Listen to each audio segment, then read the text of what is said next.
আজকে বাইলা মাছ রান্না করব। মাছটা এখন দিয়ে দেব।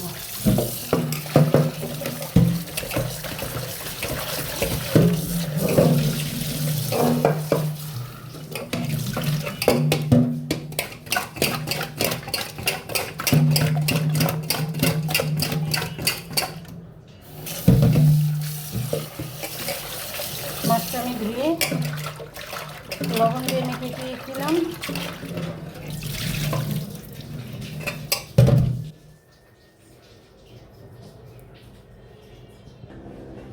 আমি সব মাছে আদা রসুন খাই, আমি আদা রসুনটা দিতে ভালো লাগে আমার কাছে। আমি এই মাছও দিব, বাইলা মাছে।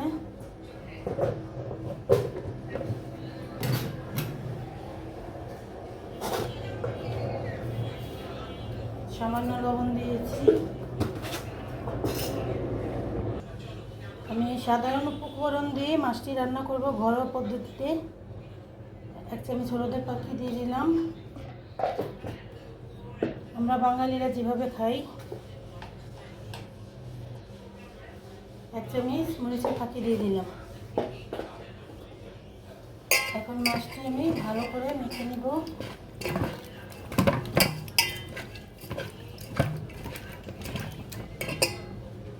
মাছটি আমি মেখে নিলাম। এখন আমি করলা দিয়ে রান্না করব।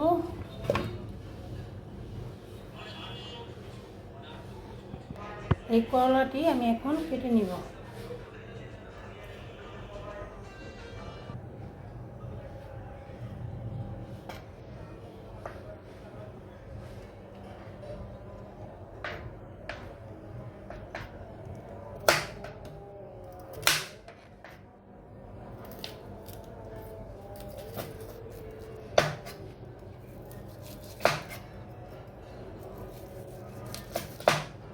আমি করলার বিচিটি ফেলে দেব। করলার বিচিটা ভালো লাগবে না মাছের সাথে, করলার বিচিটা ফেলে দেব।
আমি মোটা মোটা করে করলাটি কেটে নিলাম। এই বিচিটি আমি ফেলে দিব।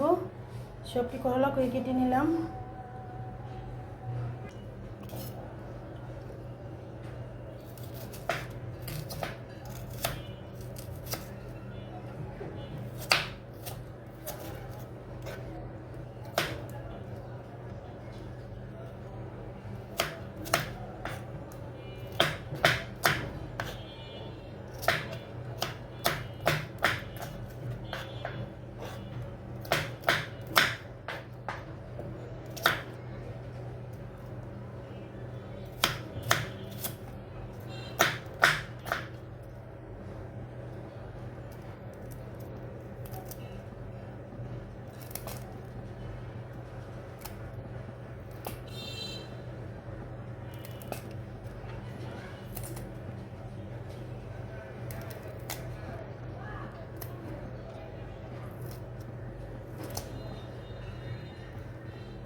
করলাতে দিব দেখে আমি মোটা মোটা করে কেটে নিয়েছি। এটা করলার সাথে ভালো লাগবে আর করলাটা তিতা লাগবে না। আমি সরষের তেল দিয়ে মাছটা ভাজবো। সবসময় চেষ্টা করি সরষের তেল দিয়ে মাছটা ভাজার জন্য। মাছটা ভাজলে সরষের তেল দিয়ে ভালো লাগে।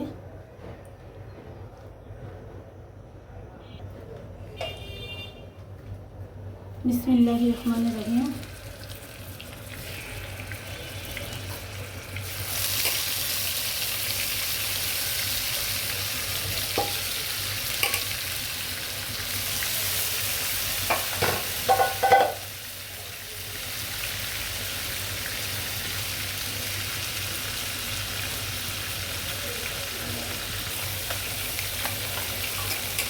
মাছের ডিম টুকু দিয়ে দিব, মাছের ডিম।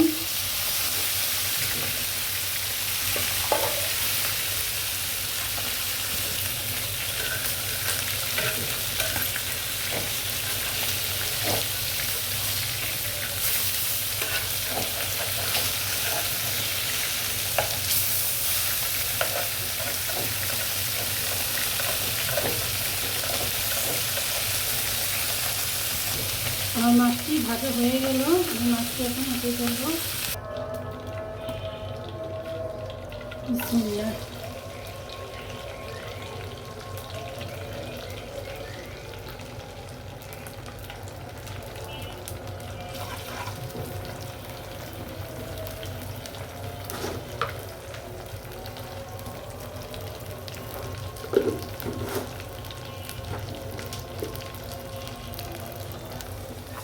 আমার পেঁয়াজটি ভাজা হয়ে গেছে, আমি এখন মশলা দেব। আধা চামচ হলুদের গুঁড়া, আধা চামচ মরিচের গুঁড়া। আর করলাতে এতটা মশলা যাবে না। আর মাছ ভাজা দিতে। আমার মশলাটা কষানো হয়ে গেল, আমি এখন করলাটি দিয়ে দেবো। বিসমিল্লাহ। আর গরমের ভিতরে না তিতা জিনিস খেলে অনেক ভালো লাগে।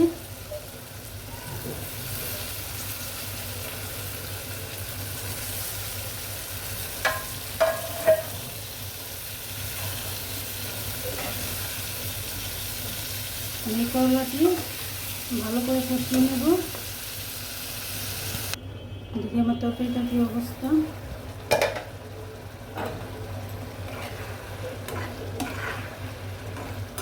করলাটা না একটু ঢেকে দিলে এই সবুজটা আর সবুজটা কালার সবুজই থাকবে, তিতাও লাগবে না, কালারটা নষ্ট হবে না। একটু কেটে লবণটা মেখে দিলে না কালারটা নষ্ট হয় না।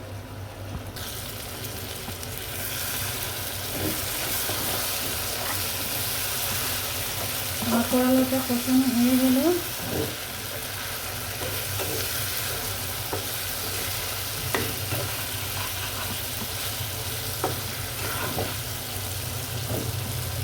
এখন আমি পানি দিয়ে দিব। বিসমিল্লাহির রহমানির রহিম।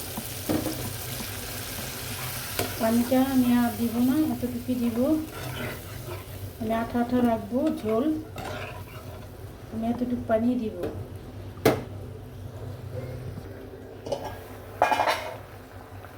আমি এখন মাছটি বিছিয়ে দিব। বিসমিল্লাহ।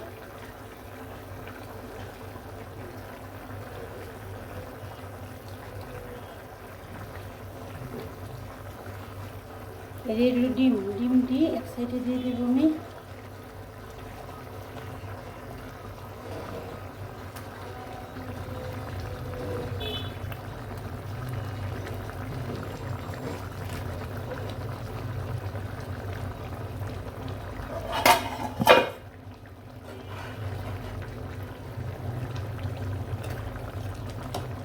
তরকারিটা একটু জাল পাবে।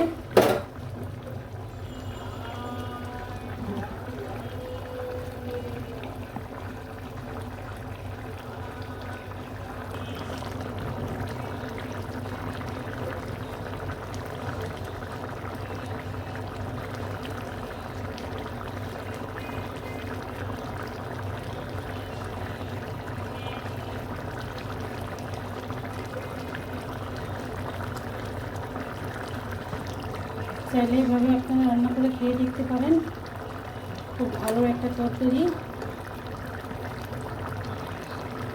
সবজিও খাওয়া হলো, মাছও খাওয়া হলো। যদি ভিডিওটা আপনার একটু ভালো লাগে আপনাদের, একটা লাইক দিবেন, সাবস্ক্রাইব করবেন, একটু পাশে থাকবেন। আসসালামু আলাইকুম, আল্লাহ হাফেজ।